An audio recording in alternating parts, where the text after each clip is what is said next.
If you could pick just one word that will upset any technician, manager, owner, and most importantly, customer, that word would be comeback. There are few things in life that are more frustrating for anyone than having to do a task more than once. Today, I'm joined again by Jason Hendrix, training manager at TPMS for Autel, to talk about what steps technicians and tire dealers can take to make sure TPMS repairs are performed correctly the first time.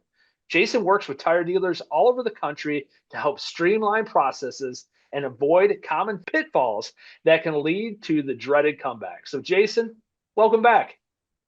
Hey, Eric, I appreciate your invite. I'm glad to be here. Absolutely. No, it's always a pleasure talking to you, sir. And I just kind of want to jump right into it. So, I'm going to start off with really kind of the main crux of this whole conversation.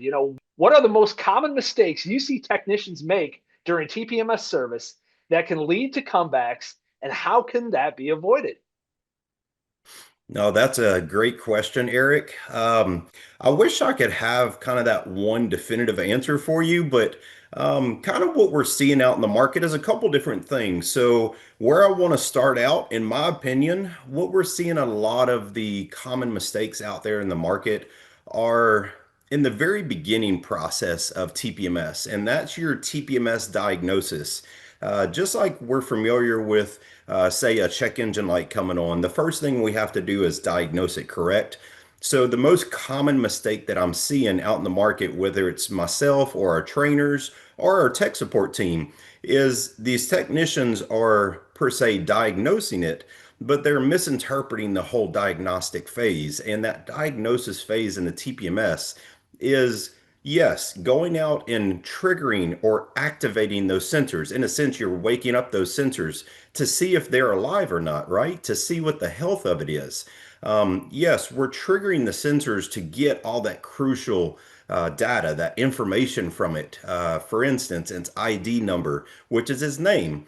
Also, the PSI pressure rating, the location of it. There's a lot of crucial information that we're gathering from the TPMS, but don't stop there. That's where we see the biggest mistake is they get excited because they see that they have a sensor or two, or maybe all four in a rare occasion, that are not responding. And they run up front and they try and sell those sensors that they found are not operational.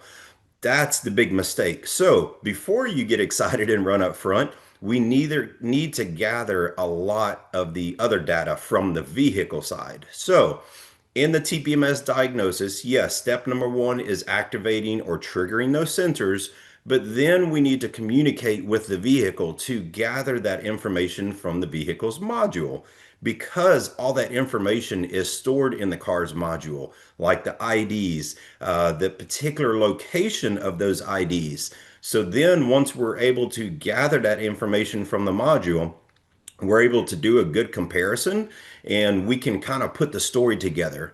Also, just like a check engine light stores codes, TPMS stores codes as well. So, yes, we're looking for any codes that pertain to TPMS, but also anything on the back end that may keep us from getting the light off in the very end. So, module codes or antenna codes that pick up the signals from those TPMS, those are the things that we want to look for in the long run to make sure that once we replace those TPMS sensors, that everything's going to go like it should, and we'll be able to get the tire light off in a timely fashion. Okay, that's mistake number one. That's the biggest thing that we're seeing.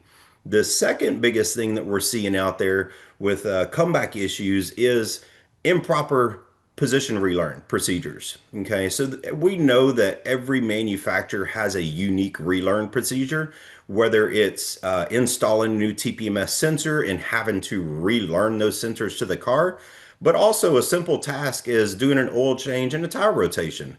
We have to relearn those new positions of the tires to the vehicle so the car knows where they're at and where they're placed. That way we have accurate information on the dash.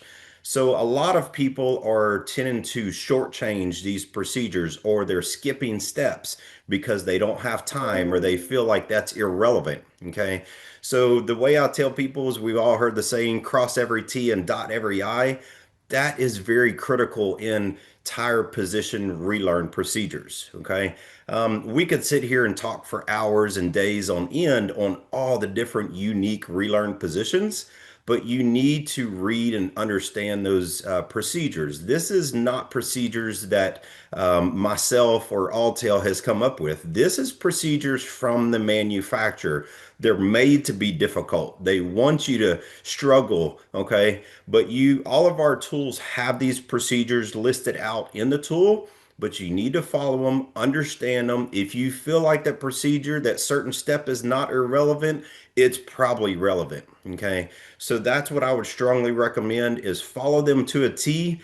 But between the TPMS diagnosis and the position relearns, these are probably the two most common mistakes that we're seeing out in the field. No, that makes a ton of sense. And I mean, it's to have that, the technician, actually look and understand and read service information, even when it's provided through your tool.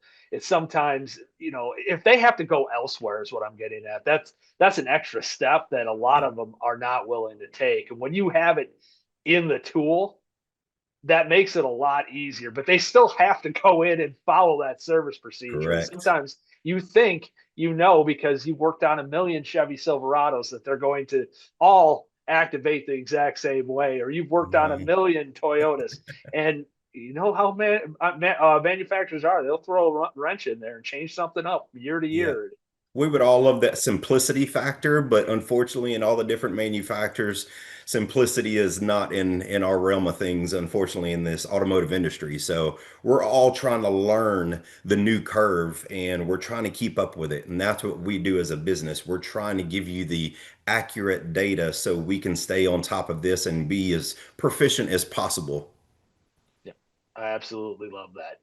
So let's say that we get to the point where we have correctly diagnosed a failed sensor.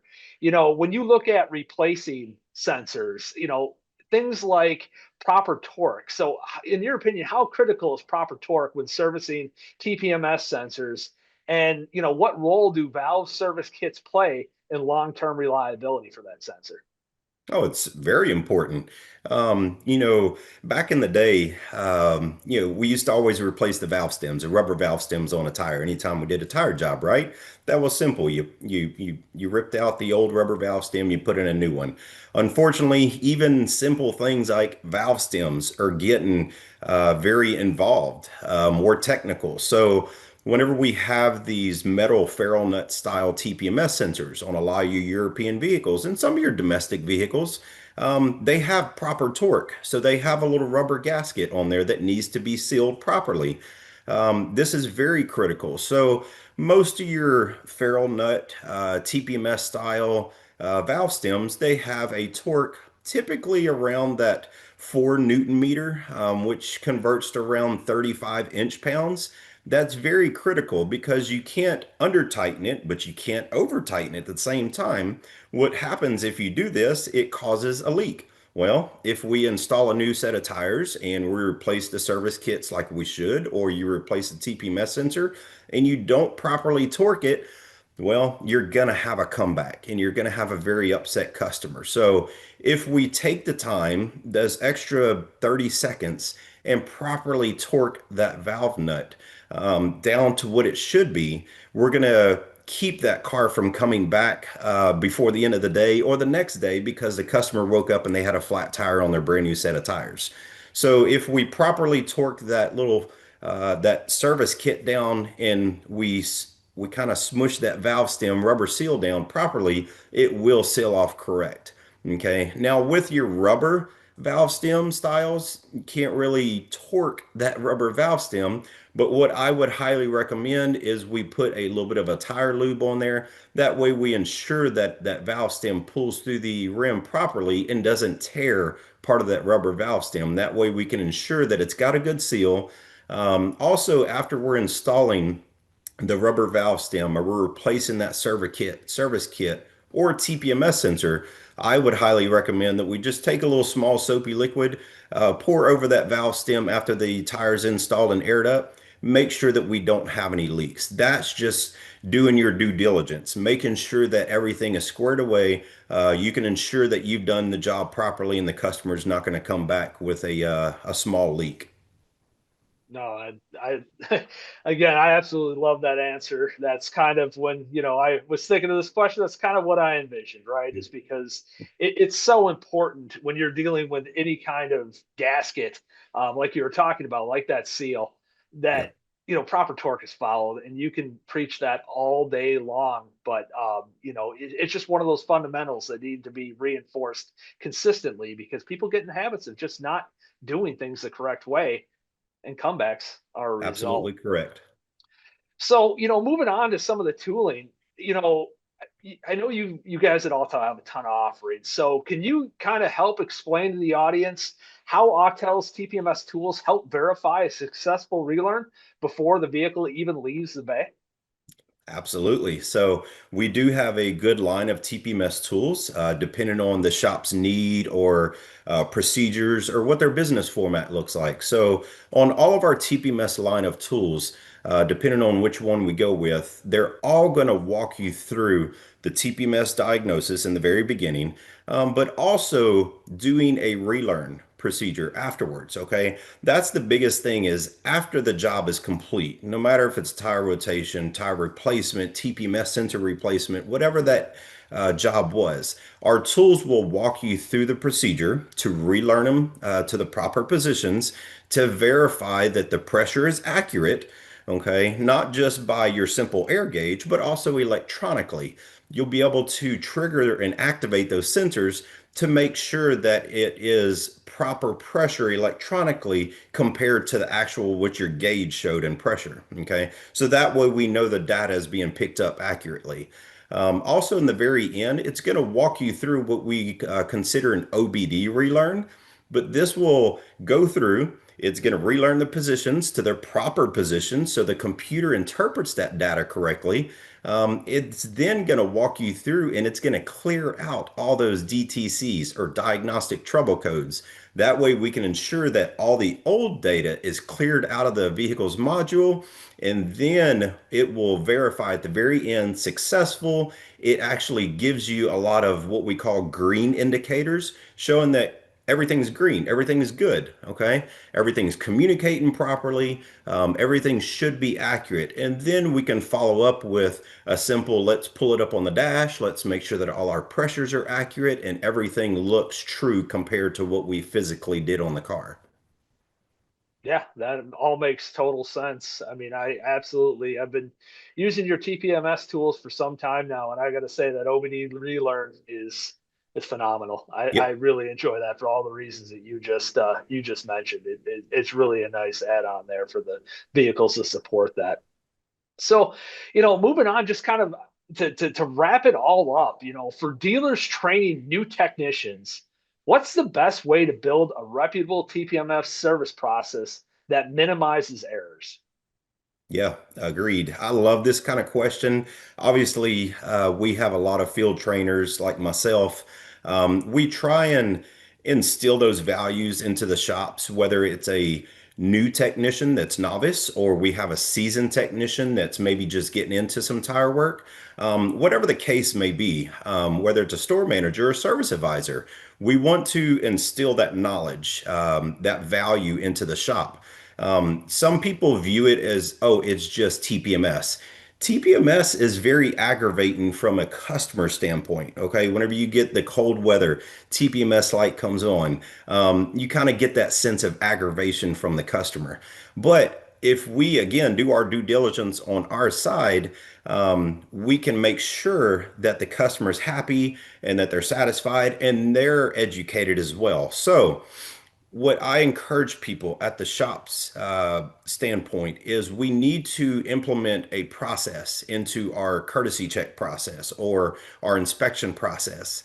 This is something that we train a lot on whenever we go out in the field and we are working with teams and shops is during your courtesy check process, the TPMS diagnosis should be part of that courtesy check or DVI inspection, whatever they're doing.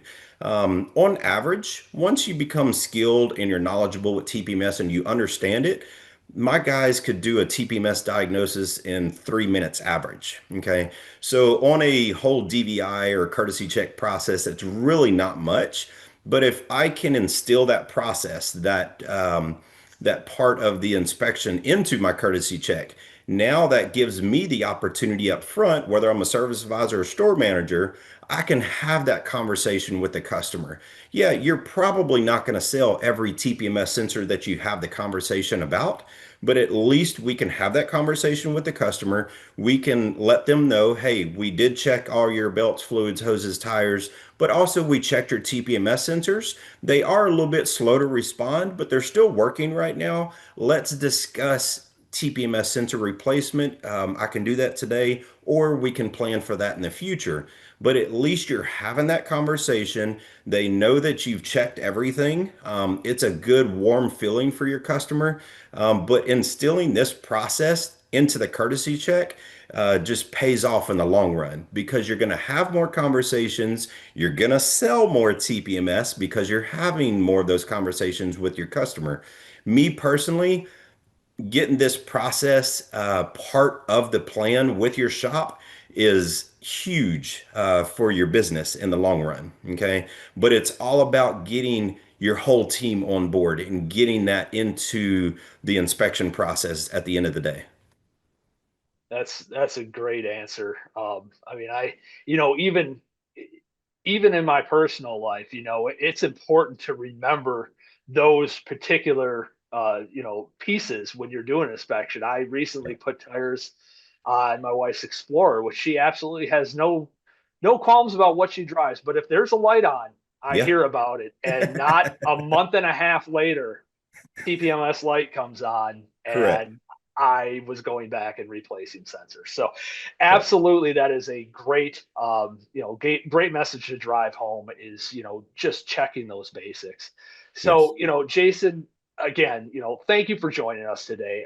I think as an industry as a whole, it's really easy for all of us to get caught up in the emerging and new technology, but really sometimes it's important to review the fundamentals, right? The basic blocking Yes. and tackling that will set us all up for success. So I appreciate your time today, all your insights, and everybody at home, as always. Thank you for watching.